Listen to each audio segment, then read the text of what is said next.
Hello and welcome everybody to another episode of the IdeaCast. Our topic today is about product crisis and recall situation. So what do you do in such a situation and what can you do actually in preparation? Because eventually every business is going through some kind of a product or service crisis at some point in time. So it's good to be prepared. My name is Thomas Wittig and I'll be leading you again through the program today. So what I have in mind for this episode is to talk first just very briefly about the relevance. So why is it important? How does it impact you? Why should you even think about preparing for a product crisis or a product recall situation? Then I will talk about some time traps that have proven to be very important, that most of the time create difficulties in these situations. And then, as always, I'll walk you very briefly through the general feedback structure of a product crisis situation, because what we see is that these situations unfold very dynamically, and there's no, let's say, linear way they unfold. So it's very dynamic, sometimes very chaotic. So we need to better understand the system dynamics and be able to act accordingly. Then I'll talk a little bit about some important phases of the product recall, and then I will wrap up with a few key principles that you should keep in mind. So, talk about the industry trends and why should you even care about product recall. So first thing to know is that the number of product recalls has been increasing in terms of frequency and also size.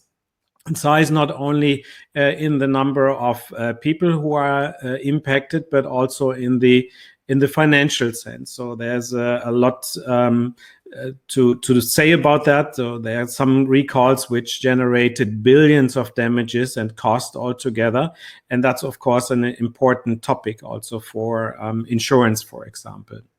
But what is causing this trend is a mix of things, including increasing global trade and supply chains. So they're very disaggregated, and you sometimes don't know where the products or ingredients are coming from. Proliferation of technology, for example, a lot more smartphones, medical devices, even wearables are out there, and even medical devices which are implanted in human bodies. So that's, of course, a very severe form of a product recall, where when you, for example, take a look at a pacemaker, a heart pacemaker, and that product has to be recalled, that, of course, has dramatic consequences for every individual. Then, of course, increasing legislation and governance. So the manufacturers are under increased scrutiny and liability, and there's a lot of regulation about it. In the European Union, where I spend most of my time working with clients, we see a lot more things happen around product recalls, and also there's a lot more consumer concern about it. And there should be, of course, because it's about safety for food, for devices, for durable devices. And around that, there's a whole lot more advocacy from consumer protection agencies and groups, for example. But at the end of the day, we're talking about a risk of an enormous size, and that can impact first and foremost people. And that is really the rule number one. First, we have to think about people's safety and people's health and well-being, but also about the planet. So there could be an environmental hazard, but it's also about our product, because at the end of the day, if you're running an organization and you have to sell a product, then you need to make sure that the product is also healthy and that you're capturing market share and customers enjoy working with the product. And last but not least, it's also about profitability, as I will show later in a small case study how severe the impact of a product recall can be. Now, recently I saw a number that on average the product recalls really are in the range of about 12 million euro or dollar. I think you can pick it. Doesn't really matter if you have a product recall situation, but it's quite significant. But again, it can be in the billions of dollars, really, when the damages are very severe, when there's litigation happening and all other factors kick in. So, but let's step back for a second and take a look at what really happens during a product recall. And I would like to walk you through a very typical situation that can happen in any business. So we're now talking about the treacherous time traps of product recalls. At the time T0, an incident might occur. So, for example, there could be a contamination, there could be substances in a product or metal things in a yogurt or something like that, or a product basically has a defect. And then the first time trap is the delay between when this event occurs and then when it's actually being recognized. So when the defect is being detected, validated, and then somebody has to talk to management and say, okay, we have a problem. And then a time delay later, management might decide to set up a task force which is looking into this issue. And that's a very important time frame, a very sensitive time frame, because we have to keep in mind that during this time, in most organizations and most businesses, products are being sold, customers are using the products. The next important time trap is when the external communication starts. That usually doesn't happen immediately because, first of all, you need to form an opinion what's happening and validate the issue and the order of magnitude, who is being impacted. And then external communication needs to start very, very soon with, first and foremost, consumers and users, but also sales partners, the distribution partners, and of course authorities. So it's a legal obligation in pretty much all of the major jurisdictions and markets that you have to inform authorities if you are encountering a product recall situation. Now, the next time trap is when management actually decides to stop the production. Because when you really don't know if the issue is solved or not solved, or occurred only once and now it's not a problem anymore, and stopping a production line can have major impact, especially when you are depending on, for example, just-in-time delivery from your supply chain. So imagine you have a major car manufacturer who is stopping the production and delivery. That has a lot of ripple effects and impact on the entire supply chain. But eventually you have to stop the production and you have to carry out root cause analysis and fix and develop a fix. And this is true pretty much for every product. So it could be a software product, could be a yogurt, a car, a ladder for the household, a chainsaw, etc. And all of these products, if you take a look at the publications, they're all in the publications. So it impacts across the board a lot of products. Then what most companies and organizations really struggle with is ordering a sales stop. That basically means what it says. So you stop selling the product, and then eventually after some time, when you're ready and prepared, you have to recall it. So recall it from the consumers that you need to inform your retail outlets, the distribution partners, but also the service partners who might have the products or might develop add-ons for your products, for example. So, but that is not the end of the story. In fact, I would like to say that this is pretty much only the beginning. What is happening actually during this time is that that's why these time traps are so treacherous. From time 0 to time T4, for example, till you stop the sales, you're increasing the amount of products that are being used out there or being consumed out there. So that's a problem. So we have to minimize that time frame, of course. But it's easier said than done. If you don't have the information or you don't really have the basis to make a decision, then that's a problem.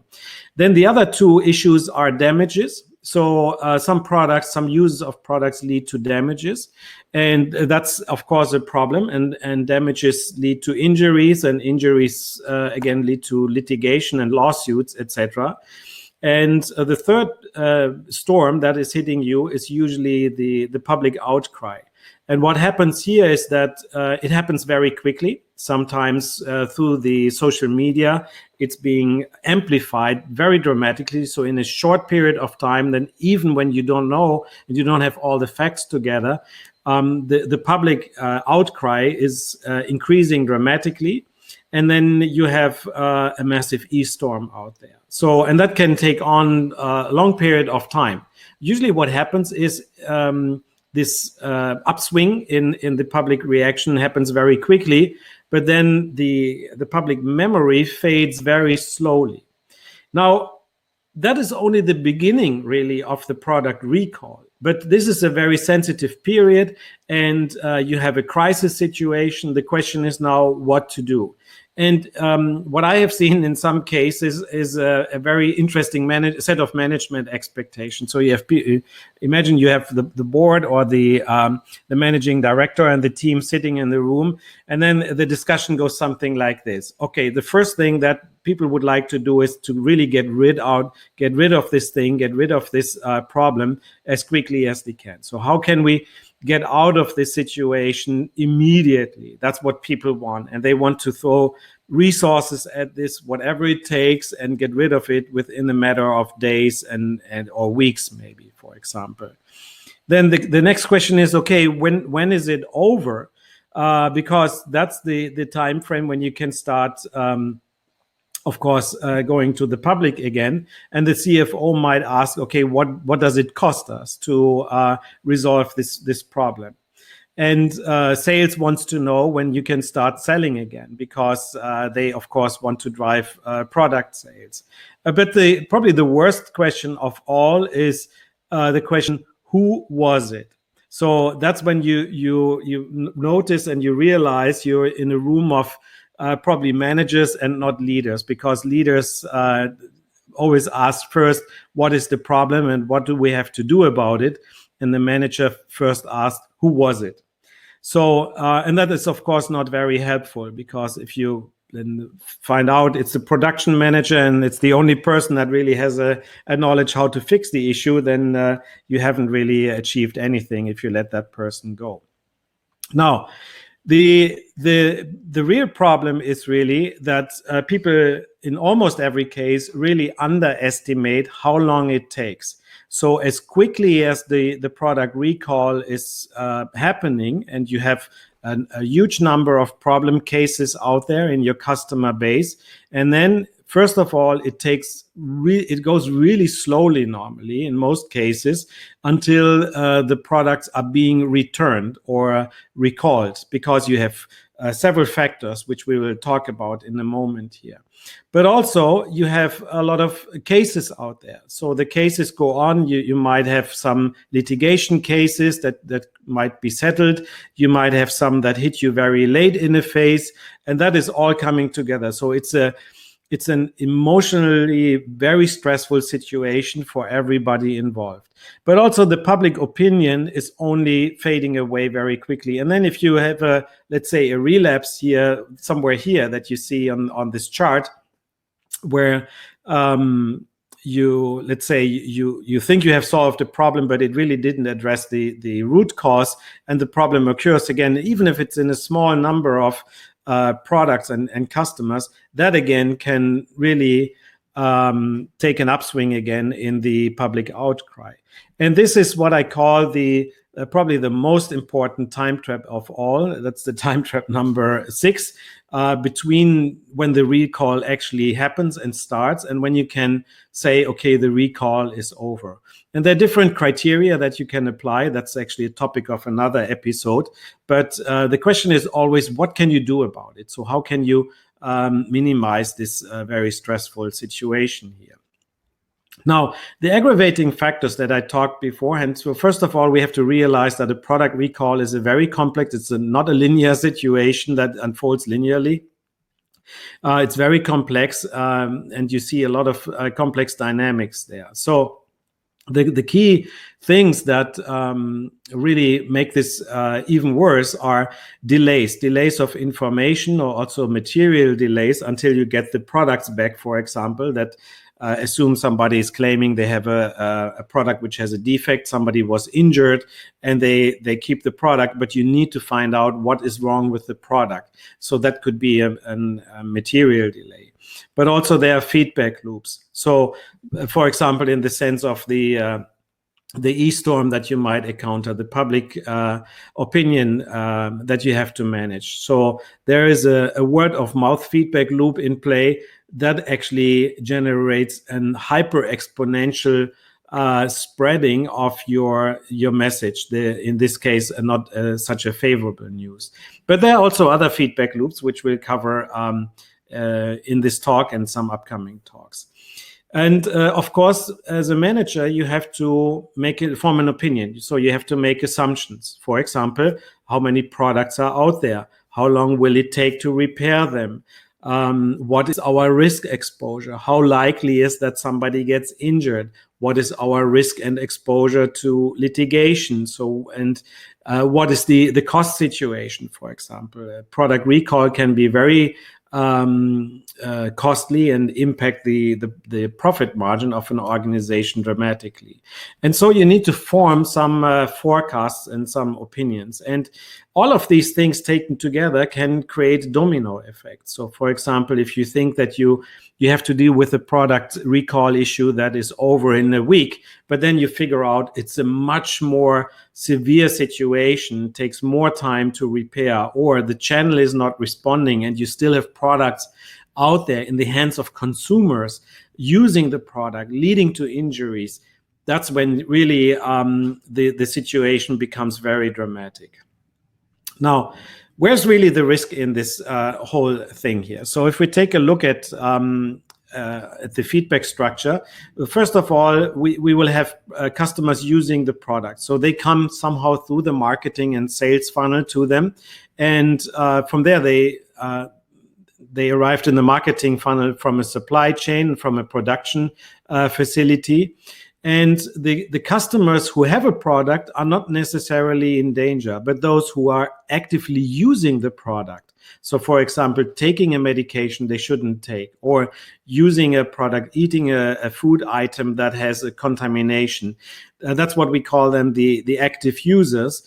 And really, the chances of failure per day is a matter of the number of users and the times they use the product each day. So each one of these is an quote unquote opportunity for failure. So it's a potential for failure. And all of these taken together is really determining your what I call the risk exposure. So for example, taking in a chart, so this could be a chart for the customers who have the product. So the uptake is very swift, but then as the product recall is progressing, let's say it's like a draining bathtub over time. So first of all, it starts very slowly, and then it increases the flow, and then it takes a long time until the entire bathtub is drained, for example. Meaning that until the last customer has returned the product, there could be a long time elapsing between the recall and that time. So the other chart is, of course, the active users, because there might be some customers who stop using the product, so they become aware. And that's, of course, an important component, which we'll talk about in a minute here. And, of course, the potential incidents, which is multiplied by the users per day and the active users. So we need to figure out ways how to minimize this, of course, and how to respond to this. The first priority of a recall is to minimize this area under this curve of exposure, as I call it. So we have to do everything we can to reduce this area. Now, practically speaking, what does it mean? If we go back here to our initial flow model, what we have to do is find ways to, first of all, inform customers that they stop using the product. Now, if you have a product where you can send messages to a customer, for example, in some vehicles, some cars, you might be able to do that. Or on mobile phones. Imagine a mobile phone, and you have seen these cases in the newspapers where mobile phones were suddenly starting to burn because the batteries were overheating. So you could inform customers in a very proactive way. And that should be the priority number one. Stop using the product. Secondly, stopping the inflow from the sales and distribution channel into the customer base. And of course, stopping customers starting with the first usage, which is usually very difficult to do. But also you have to cut the supply chain, you have to cut the production. And then once you have done that, you have to drain all these bathtubs. So you have to get the products back that are in the hands of the customers. You have to recall the products from the retail and distribution chains. And so that's what's happening. That's what's indicated here in this flow chart. Now, that gets me to the top 10 major priorities that we need to think about when we talk about a product recall management situation. Number one is to prepare for scenarios. And I cannot emphasize this strongly enough. I would recommend for every organization to do a checkup as quickly as you can, involve the relevant people, the entire team, basically, to get everybody in a room and play through scenarios of a product crisis, a product recall situation. Because when you are in the product recall situation, there is no time for discussion, no time for practicing. You have to get the facts quickly. You have to make decisions quickly. And there's no place for anything else.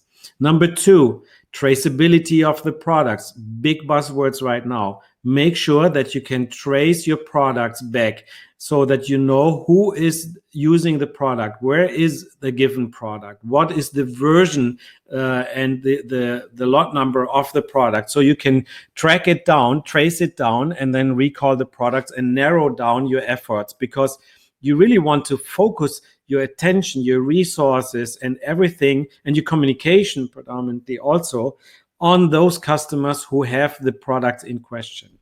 Number three, analytics and insights. So when you're in the situation, it's too late to think about dashboards. You have to think about it before. And when you are in the situation, you have to pull them out and make sure you get the insights as quickly as you can.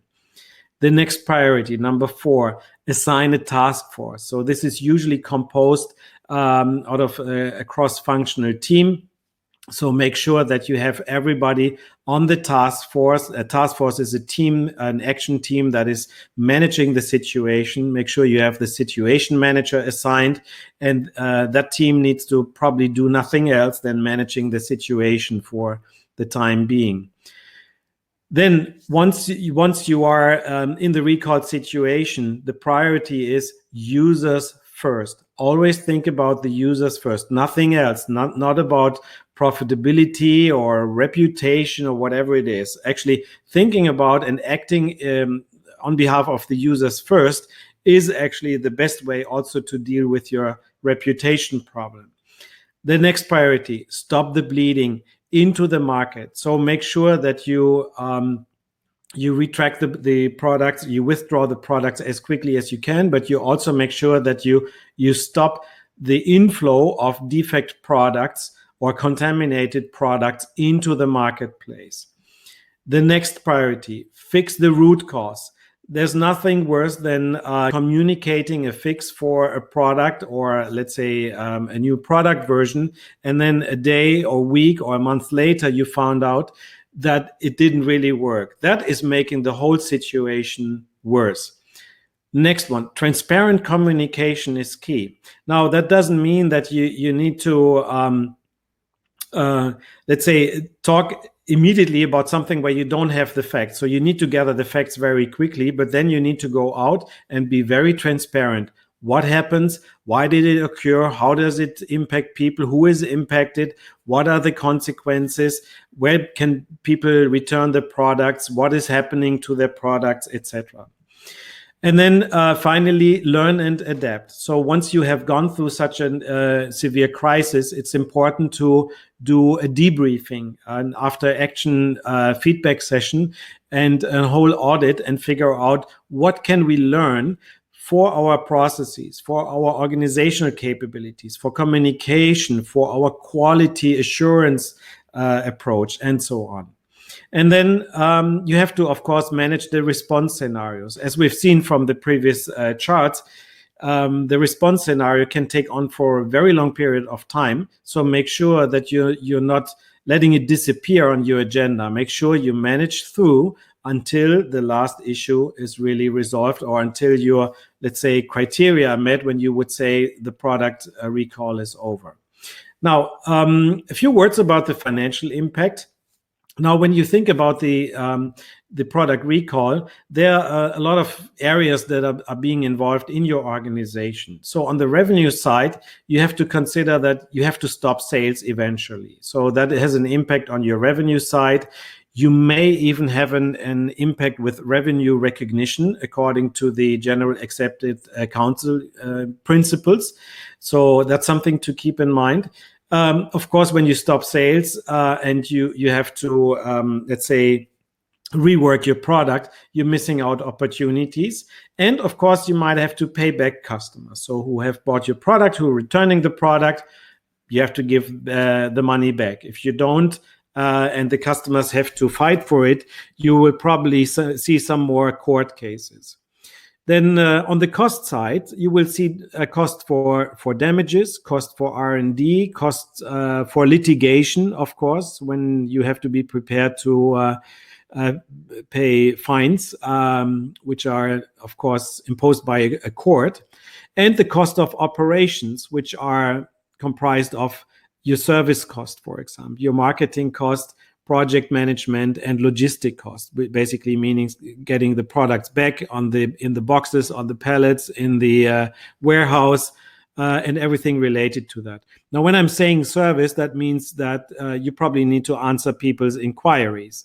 And that is usually the least amount of cost that you find in a recall situation. All the other areas are really more significant, as I will show you in a chart in a moment. So, talking about this chart, what I'm showing here is basically the orders of magnitude that you see. On one hand, the green line is the recall, and you see it's spiking very quickly, and then it's fading out. It might take 100 days or a year, whatever, until it's over.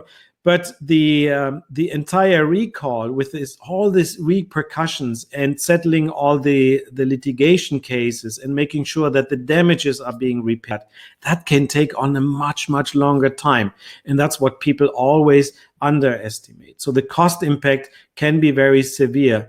And if you let's say are running a mid-sized organization, you can easily find a product issue that can generate 10 to 40, 50 million worth of damages in the organization. So it's worthwhile preparing for such a scenario.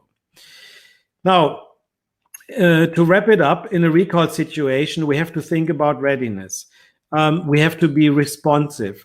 We have to show responsibility for the customers first, but also for the public and also for our channel partners. Now, the worst thing that you can do is finger pointing. That is helping nobody. Root cause analysis is helping the resolution of the product and driving the recovery mission. So recovery mission basically means that you have to repair the damages, you have to repair the products and make customers whole again. And then eventually you can start thinking about the rebound from the recall. Eventually it might make your organization and your partner ecosystem even stronger. And finally, it's about your reputation and yours and your delivery partners' reputation. So if you have an ecosystem where people are co-innovating to your product, that's where reputation also matters in many different ways. Now, what can you do now?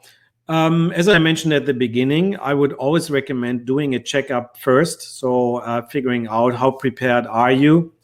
How aware are you and how aware is your entire team and your partners about the implications and what a product recall really entails?